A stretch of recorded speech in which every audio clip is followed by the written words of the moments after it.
खड़े।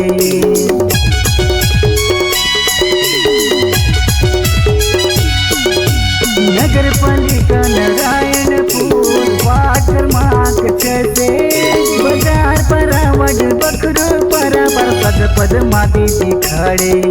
बाजार पर आवड बखरू बराबर पद मादी जी खड़े। पंजा छाप में वोट देके प्रतिमाला विजय बनैया। पंजा छाप में वोट देके प्रसादे पद्मा जीतैया। सब मिलजुल के जितावा मदद प्रतिमाला बनावा। सब मिलजुल के जितावा मदद प्रतिमाला बनावा।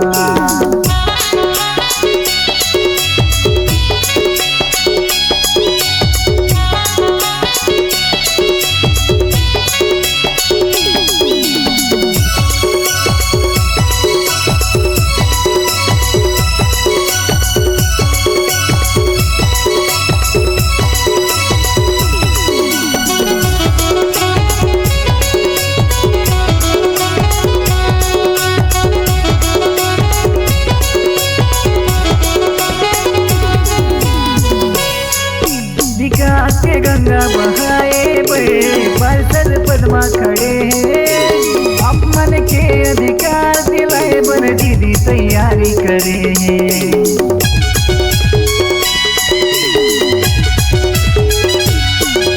विकास के गंगा बहाए बहे पार्षद पद्मा खड़े हैं।